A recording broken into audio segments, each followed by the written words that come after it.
ህዝብ መገደል አይፈልግም። ህዝብ በግፍ መሰቃየት አይፈልግም። ህዝብ ያለ አግባብ መዘረፍ አይፈልግም። ዶክተር አብይ አህመድ እና የትግል ጓዶቹ ጎንበስ ስላሉለት ብቻ ነው እንጂ ዛሬም መገደል አለ። የሰኔ 22 ቀን 2012 ዓመተ ምህረት የአዲስ አበባ ምሽት እንደ ሁል ጊዜው በቀዝቃዛ ጭጋግ የተሸፈነ ነበረ። ይሁንና በዚያች ምሽት የተተኮሰችው አንዲት ገዳይ ጥይት የአገሪቱን የፖለቲካ ማዕዘን የምታናውጥ የብዙዎችን ዕጣ ፋንታም ወደማይቀለበስ አቅጣጫ የምትመራ ሆነች። ያቺ ጥይት አጫሉ ሁንዴሳ ቦንሳ የተገደለባት ነበረች። በአዲስ አበባ አቅራቢያ ገላን ከተማ በጥይት ተመቶ ህይወቱ ያለፈበት የዚህ ወጣት አሟሟት ዜና እንደ ሰደድ እሳት ከመሰራጨቱ በፊት በኩለ ሌሊት ከጀርባ ደረጉ የምስጢር የስልክ ጥሪዎችና የፖለቲካ ቁማሮች መጋረጃ በከፊል መከፈት ጀምሮ ነበር። ይሰፊና ጥልቅ የምርመራ ጋዜጠኝነት አቲት ተራ አሉባልታዎችንና ጊዜያዊ የፖለቲካ ትኩሳቶችን አልፎ ከግድያው በስተጀርባ የተሸሸጉትን እውነተኛ ምስጢራት ነቅሶ ያወጣል። የወንጀሉን ፈጻሚዎች ማንነት፣ በፍርድ ቤት የተሰጡ አስገራሚ ውሳኔዎችን፣ ከሀገር ውስጥ አልፎ በክልላዊ የኃይል ሚዛን ውስጥ የተዘረጉትን ረቂቅ የሴራ ክሮች እንዲሁም የኦሮሞን ብሔርተኝነት ወደ 4 ኪሎ የባለቤትነት ማማ ያሸጋገሩትን የአጫሉ ሁንዴሳ ቦንሳ ቃላት ደረጃ በደረጃ የሚፈታ በመሆኑ እስከ መጨረሻው ድረስ ያልተጠበቁና አዳዲስ እውነታዎችን ይፋ ያደርጋል። ለአፍታ አብረን እንዝለቅ።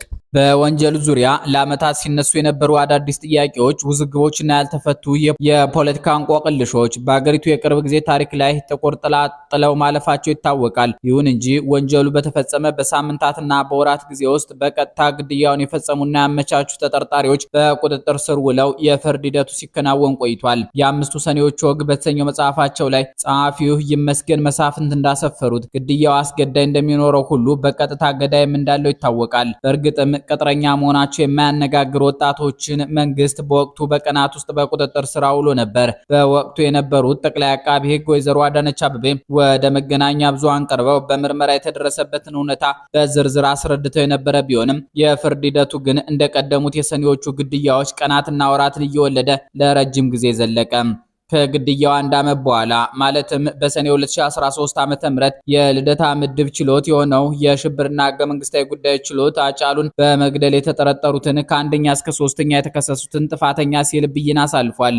ፍርድ ቤቱ አቃቢ ህግ ያቀረባቸውን የሰዎችና የሰነድ ምስክሮችን፣ የተከሳሾችን የእምነት ክህደት ቃል፣ የመከላከያ ምስክሮችንና ሌሎች ተያያዥ ጉዳዮችን በጥልቀት መርምሮ ውሳኔ ሰጥቷል። በዚህም መሰረት አንደኛ ተከሳሽ ጥላውን ያሚ በቀጥታ በጥይት ተኩሶ የገደለ ዋና ተዋናይ ሆኖ በመገኘቱ በእድሜ ልክ ጽኑ እስራት እንዲቀጣ ሲወሰን፣ በስልክ ጥሪዎች የወንጀሉ ተባባሪ የሆነው ሁለተኛው ተከሳሽ ከበደ ገመቹ በ18 ዓመት፣ ሶስተኛው ተከሳሽ አብዲ አለማየሁ ደግሞ በ6 ወር እስራት ተቀጥተዋል። በግድያው ወቅት አብራው መኪና ውስጥ የነበረችው ላምሮት ከማል በነጻ ተለቃለች። በፍርድ ሂደቱ መካከል ጥላውን ያሚ ራሱን ለማጥፋት ጥረት ማድረጉንና ለብቻው እንዲታሰር መደረጉን ማህበራዊ መገናኛዎች በስፋት ሲያራግቡት የነበረ ሲሆን ተከሳሹ ድርጊቱን መከወኑን በፖሊስ ጫና እንዳመነ ለማስረዳት ቢሞክርም በቪዲዮ ማስረጃ ፍርድ ቤቱ የተባለው ጫና ለመኖር ማረጋገጡን ገልጿል። አቃቤ ሕግ ጥላውን ያሚ ተደራራቢ ወንጀሎችን በመስራት የሚታወቅ በመሆኑ በሞት እንዲቀጣ በጽኑ ጠይቆ የነበረ ቢሆንም ፍርድ ቤቱ የእድሜ ልክ ጽኑ እስራት ውሳኔ አስተላልፏል።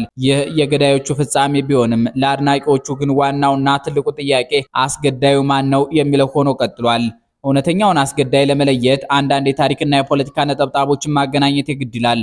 እዚህ ላይ በወቅቱ በነበሩ የክልላዊ ኃይል ሚዛኖች ውስጥ ትልቅ ጠቃሚ ነገር አለ። በተለይም አጫሉ የኤርትራውን ፕሬዝዳንት ኢሳያስ አፈወርቂን በሰላም እንዳልተቀበላቸውና ፕሬዝዳንቱም በዘፋኙ ላይ ቂም ይዘው እንደነበር የሚገልጹ ትንታኔዎች አሉ። በዚህ ምክንያት የኤርትራው መዋቅር ከብልጽግና የታችኞቹ የካርኔ መዋቅሮች ጋር ተባብሮ ይህንን የኦሮሞ ዋርካ ገንድሰውታል የሚሉ ስጋቶችና ጥርጣሬዎች በሰፊው ይነሳሉ። ይህ የሴራ ትንታኔ መነሻው አጫሉ ሁንዴሳ ሰኔ 2 ቀን 2012 ዓ.ም ከመገደሉ 2 ዓመት ቀደም ብሎ የነበረው ሁኔታ ነው። ይህም በሚሊኒየም አዳራሽ በዘፈነው ቀስቃሽ ገሬርሳ የኢሳያስና የአብይን የጫጉላ ሽርሽር 2ኛ ዓመት ሊሞላው ጥቂት ቀናት ሲቀሩት የተፈጠረው መናወጥ ነበረ። ቂመኝነታቸው በሚያውቋቸው ሁሉ የተነገረላቸው ኢሳያስ አፈወርቂ ያንን በሚሊዮኖች ፊት የደስታቸውን ቀን ያደበዘዘባቸውን የአምቦ ልጅ አልረሱትም። እርሱም በዚያች ደማቅ መድረክ ላይ ለምን ቀዝቃዛ ውሃ እንደቸለሰበት ሲጠየቅ የኤርትራውን መሪ በስም እየጠራ መናገሩን አላቆመም ነበር። የተወሰኑ የደህንነት ምንጮች እንደሚሉ ከሆነ የኤርትራ የደህንነት ሰዎች በ2 ዓመት የኢትዮ ኤርትራ ፍቅር ወቅት የረባ ፖለቲካዊ ውጤት ያጡበትን ሁኔታ አንድ ደረጃ ለማራመድ የሚሆን የጦስ ዶሮ ሲፈልጉ ሀጨን አግኝተውታል። እርሱ በተገደለ በ125 ቀናት ውስጥ የኤርትራ ኃይሎች የትግራይ መከላከያ ልብስ አጥልቆ የኢትዮጵያን መከላከያ አጠቃ የሚሉ የደህንነት ትንታኔዎች አሉ። በሳዋ ጦርነት አልባ ስልጠና ኪሳራ የገጠመው የኤርትራ መንግስት ፋብሪካ የሚነቅልበትና ኢትዮጵያውያንን እርስ በርስ የሚያጣላበት ትልቅ ጦርነት ይፈልግ ስለነበር የግድያው ክስተት የዚህ አስፈሪ ጦርነት ማኮብኮቢያ ሆኖ አገልግሏል። ኢሳያስ አፈወርቂ ኢትዮጵያውያን የሚወዷቸው መሪዎችና የህዝብ ሰዎችን በመግደልና በማድበስበስ ረጅም ጊዜ የቆየ ልምድ እንዳላቸው የታሪክ ተመራማሪዎች ይጠቅሳሉ። ለምሳሌ ያህል ኢትዮ ሚዲያ የተባለ ተቋም በ2004 ዓ.ም የአየሎ ማሪያ የግድያ ምስጢር በሚል ርዕስ ባስነበበው የምርመራ ዘገባ ላይ የዚያ ተወዳጅ ጀነራል እውነተኛ ገዳይ የኤርትራው መዋቅር ሆኖ ቀርቧል። ያኔም ኢሳያስ ከመለስ ዜናዊ ጋር ከፍተኛ ፍቅር ላይ ነበሩ። አሁንም ሃጫሉን ሲያስገድሉ ከብልጽግና የታችኛው መዋቅር ጋር ተመሳሳይ ስውር ግንኙነት ነበራቸው የሚለው ትንታኔ የነገሩን መልክ ያሳየናል። በወቅቱ በኢትዮጵያ ውስጥ እንዲያ ካሉ ግድያዎች ጀርባ አለ የተባለ መከራውን ያየ የነበረው ህወሓት በጦርነት እንዲወጋ ሃጫሉን የመሳሰሉ በመላው ሀገሪቱ የተወደዱ ሰዎችን መስዋዕት ማድረግ የሴራው ዋነኛ አካል ነበረ። ሆኖም ግን ሃጫሉ ሁንዴሳ ቦንሳ ከሞተ ማግስት ጀምሮ ስለ አሟሟቱና ስለ ማንነቱ የሚነሱ ትረካዎችን እንደ ባህር ተከፍተዋል። እያንዳንዱ የፖለቲካ ወገን የራሱን የታሪክ መስታወት ይዞ ቀርቧል። የኦሮሞ ወጣቶች መሪ የነበረው ጀዋር ሲራጅ መሐመድ ሃጫሉን የለውጡ ዋነኛ ሞተርና የትግሉ አከርካሪ አድርጎ ይመለከተዋል። ለቄሮና ቀሬ ያጫሉ መገደል የለውጡን አቅጣጫ ለመቀልበስና የትውልድን ድምጽ ለማፈን የተወረወረ ስልታዊ ጦር ነው። በአንጻሩ የጠቅላይ ሚኒስትር አብይ አህመድ መንግስት ሂደቱን የተመለከተው አገሪቱን ወደ አልተፈለገ የእርስ በርስ ግጭትና ብጥብጥ ለመክተት በጽንፈኛ ኃይሎች የተሸረበ ትልቅ የሴራ ፖለቲካ አድርጎ ነበር። ይሁን እንጂ በቅርቡ የነገሩን መልክ ይበልጥ አወዛጋቢ ያደረገ አንድ ክስተት ተከስቷል። የቀድሞ የጀዋር ሲራጅ መሐመድ የትግል አጋርና የኦሮሚያ ሚዲያ ኔትወርክ ጋዜጠኛ የነበረችው ወጣት ሄሪያ ከኤርሚያስ ለገሰ ዋቅጅራ ጋር ባደረገችው ቃለ መጠይቅ ብዙ ሰው ጀዋርን በዚህ ጉዳይ ይጠረጥረዋል ማለቷ ትልቅ መነጋገሪያ ሆኗል። ሄሪያ ጀዋር ስለ ሃጫሉ ሁንዴሳ አልጸጸትም በሚለው መጽሐፍ ውስጥ የገለጸው ነገር ውሸት ነው በሚል ስሜት መናገሯ በኦሮሞ ብሔርተኝነት መሪዎች መካከል የነበረውን ጥልቅ የስልጣንና የፍላጎት ግጭት ለህዝብ ይፋ አድርጓል። ጀዋር ሲራጅ መሐመድ አልጸጸትም በተሰኘው መጽሐፍ ውስጥ በወቅቱ ከነበሩ የመንግስት ባለስልጣናት ጋር ያደረጋቸውን የምስጢር የስልክ ንግግሮች በዝርዝር አስፍሯል። ሃጫሉ በተገደለበት ምሽት አንድ የመንግስት ባለስልጣን ደውሎ መጎዳቱን ሲነግረው በጭንቅላቱ ላይ በረዶ የተደፋ ያህል መላ ሰውነቱ ቀዝቅዞ እንደነበር ይተርካል። ባለስልጣኑ ወጣቶቹ እንዲፈልጉት በማህበራዊ ሚዲያ ገጽህ ላይ ለጥፍ የሚል እንግዳ ጥያቄ ሲያቀርብለት ግን በውስጡ ትልቅ ጥርጣሬ አደረ። የተመታ ሰው በፖሊስ እንጂ በወጣቶች እንዴት ይፈልጋል? በቴክኖሎጂ ማግኘት እየተቻለ ለምን እንዲህ ይደረጋል? የሚለው የጀዋር ጥያቄ የመንግስትን መዋቅር ቅንጅት ማጣት ወይም የሌላ ስውር ሴራ መኖርን የሚጠቁም ነበረ። ሃጩኮ መሞቱ ከተረጋገጠ በኋላ ሌላ ባለስልጣን ደውሎ ወንጀሉ የተፈጸመው በተቃዋሚ የኦሮሞ ኃይሎችና በትግራይ ኃይሎች ነው ሲለው ገና አስከሬኑ ሳይመረመር ጣት መቀሰሩ ከፍተኛ ግጭት ሊቀሰቅስ ይችላል በሚል ስጋቱን ገልጾ እንደነበር ጀዋር ጽፏል። የመንግስት ባለስልጣናት ያለምንም ማስረጃ ግድያውን በፖለቲካ ቡድኖች ላይ ለማላከክ መሞከራቸው ህዝቡን በባህልና በብሔር የማጣላት ስውር ድራማ እንደነበረው ጀዋር በማስታወሻው ላይ ይከራከራል። የሆነው ሁሉ ሆኖ ሃጫሉ ሁንዴሳ ቦንሳ የትክክለኛ ለውጥ ድምጽ ነበር። ለማ መገርሳ፣ ዶክተር አብይ፣ አቶ ገዱ አንዳርጋቸውና አቶ ንጉሱ ጥላሁን በ2009 ዓ.ም መገባደጃ ላይ በኢህአዴግ ውስጥ የተቀሰቀሱት አብዮት በጅምሩ ላይ ብዙዎችን በጥርጣሬ ውስጥ ከቷቸው ነበር። ብዙዎች እንቅስቃሴውን የድርጅቱ አዲሱ ድራማ እያሉ ይተርቡት ነበር። አብዛኛው ሰው የአብዮት በተጽዕኖ የተጻፈ ድራማ እንዳልሆነ ይገነዘብ ዘንድ በህዳር ወር 2010 ዓ.ም መግቢያ ላይ ሃጫሉ ሁንዴሳ ቦንሳ ለተፈናቃዮች ገቢ ለማሰባሰብ በተዘጋጀው ታላቅ ፕሮግራም ላይ ያቀረበው ቀስቃሽ የገሬርሳ ሙዚቃ ታሪክ ቀያሪ ምዕራፍ ሆነ። በተለይም በገሬርሳው መሃል ያስገባው አንድ ግጥም ማንንም በሚያሳምን መልኩ ያለፈው ዘመን እያበቃ እንደነበረ የሚያመለክት ነበር። ግጥሙ ከ4 ኪሎ ባለቤትነት ጋር የተያያዘ መልእክት የነበረው ሲሆን መልእክቱን ያስተላለፈው ለኦሮሞ ወጣቶችና ለውጥ ፈላጊ ለነበሩት መላ ኢትዮጵያውያን ነበር። ጀዋር ሲራጅ መሐመድ በማስታወሻው ላይ እንዳሰፈረው ሃጫሉ በሚሊኒየም አዳራሹ ዝነኛ ኮንሰርት ላይ ሊያቀርበው የነበረውን የሽለላ ግጥም አስቀድሞ ሲልክለት ጀዋር ይህን ከሸለልክ ያጠፋዋል ብሎት ነበር። ሆኖም እርሱ የፈለገው ይምጣ በማለት መድረኩን አናወጠው። የሱ ሽለላ የኦሮሞን ትግል ታሪክ ከውጭ ወቃሽነት ወደ 4 ኪሎ ባለቤትነት ያሸጋገረ ትልቅ የታሪክ ምዕራፍ ነበር። ሽለላው የኢትዮጵያን ሀገረ መንግስት ጥሎ ከመሄድ ይልቅ ባለቤትነቱን የማረጋገጥ አርቆ ሐሳቢነት ነበረው።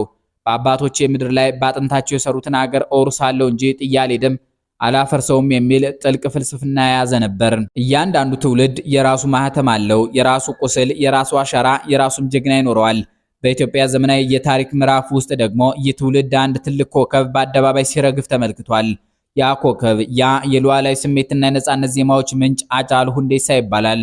ሃጫሉ ዝም ብሎ ተራ ድምፃዊ አልነበረም። እርሱ የአንድ ትውልድ የልብ ትርታ፣ የለውጥ አብሳሪና የታሪክ ድምፅ ነበረ። ለዓመታት በመድረክ ላይ ቆሞ በደመቁ ቃላቱ እያማለለ የህዝቡን የልብ ብሶት ሲያስተጋባ የኖረ የጥበብ ሰው ነው። ሃጬ ምን አማራጭ አለን በህይወት ሳለን እያለ የትውልዱን ውስጣዊ ብሶት በጥያቄ ምልክት ሲያናውጥ ኖረ። አለን ወይስ የለንም የሚለው የዜማ ጥያቄው የብዙዎች የነጻነትና የማንነት ጥማት መግለጫ ሆነ። ነገር ግን ያንን ሁሉ ህዝብ በጥያቄው ሲቀሰቅስ የኖረው ወጣት ራሱ ለታሪክ ትልቅ ጥያቄ ሆኖ ያልፋል ብሎ የገመተ አልነበረም። ሃጫሉ ሁንዴሳ ቦንሳ ደፋር፣ ሙያተኛ፣ የህዝብ ልጅ፣ ታጋይና አቋም ሰው ነበረ። ፖለቲካው የራሱን ትርክትና የኃይል ፍልሚያ ሲገነባ፣ በሃጫሉ ቤተሰቦች ዘንድ ግን ሰማይ እየተደፋ ያለ ታላቅ የያዘን ማዕበል ነበር የሰፈነው። ሃጬ ከአባቱ ከአቶ ሁንዴሳ ቦንሳና ከእናቱ ወይዘሮ ጉደቱ ሆራ ከአዲስ አበባ 100 ኪሎ ሜትር ርቃ በምትገኘው አምቦ ከተማ በ1976 ዓ.ም ነበር የተወለደው። ወላጆቹ በትምህርቱ ዓለም ገፍቶ ዶክተር ወይም የዩኒቨርሲቲ መምህር እንዲሆንላቸው ከፍተኛ ፍላጎት ቢኖራቸውም እርሱ ግን በፍቅሩ አለወደቀላት ሙዚቃ መላው ትኩረቱን ሰጥቷል። የሁለተኛ ደረጃ ተማሪ ሳለ በ1995 ዓ.ም በፖለቲካዊ ሙዚቃዎች ምክንያት ታስሮ ለ5 ዓመታት በአምቦ እስር ቤት ስቃይ ያሳልፏል። ከዚያ ወጥቶ ማበብ ሲጀምር ተቀጨም። ሃጫሉ ለእናቱ ፖለቲከኛ ሳይሆን ማዕፀናቸውን የቆረጠ ማንም ሊተካው የማይችል የራስ ህመምና የማይሻር ዘላለማዊ ቁስል ነው። ለሚስቱ ፋንቱ ደምሴ ሃጬ የትግል ጓደኛ፣ የህይወት አጋርና መድረሻ የሌለው የዘላለም የናፍቆት ስንቅ ነው። ለልጆቹ አሁንም ድረስ የበሩ መከፈትና አባታቸውን በሳቅ የታጀበ መምጣት የሚጠባበቁ የስስትና የህፃናት ተስፋቸው ነው። ለአባቱ ሃጬ በኩራት የሚያዩት በትዝታ የሚኖርበትና በትከሻቸው የተደገፉበት የበስተርጅና ምርኩዛቸው ነበር። ለኢትዮጵያውያን በአጠቃላይ ሃጩኮ የታላቅ የኪነ ጥበብ ሰው እጦት፣ የፍትህ ድምፅ መጓደልና የታሪክ ስብራት ናፍቆት ነው። ለኦሮሞ ወጣቶች ግን የእርሱ ሞት እስከዛሬ ድረስ ያልበረደ ውስጣቸውን የሚያንቀጠቅጥ የፍትህ ጥያቄና የማይጠፋ የእግር እሳት ሆኖ ቀጥሏል። ሃጫሉ በ34 ዓመቱ በአጭር ተቀጠፈ። ነገር ግን እርሱ ጥሎት የሄደው ዜማና ያነሳሳው ትውልድ እንዲሁም የፍትህ ጥማት ዛሬም ድረስ በታሪክ መዝገብ ላይ አልተዘጋም። የእርሱ ሞት የአንድ ድምፃዊ ህይወት ማለፍ ብቻ ሳይሆን የኢትዮጵያን የፖለቲካ ሂደት ሙሉ በሙሉ የቀየረ፣ ብዙዎችን ወደ እስር ቤት የሰደደ፣ አገሪቱን ወደ ሌላ የውዝግብና የጦርነት ምዕራፍ ያሸጋገረ ታሪካዊ ክስተት ነበረ። ምንም እንኳን ፍርድ ቤቱ በጥላሁን ያሚ፣ በከበደ ገመቹና በአብዲ አለማየሁ ላይ የጥፋተኝነት ውሳኔና የስርዓት ቅጣት ቢያስተላልፍም ከጀርባ የነበሩት እውነተኛ የኃይል ሚዛኖችና የክልላዊ ኃይሎች ድራማ አሁንም ድረስ ሰፊ ምርምር የሚሻ ጉዳይ ነው። የእውነቱ መጋረጃ ሙሉ በሙሉ የሚገለጠው የታሪክ መዛግብት በነጻነትና ያለምንም የፖለቲካ ወገንተኝነት ሲተነተኑ ብቻ ይሆናል። እስከዚያው ድረስ ግን ሃጫሉ ሁንዴሳ የትውልዱ ድምፅ፣ የትውልዱ ቁስልና የትውልዱ ዘላለማዊ ትዝታ ሆኖ ይኖራል። አበቃን። ሰላም ይስጥልን።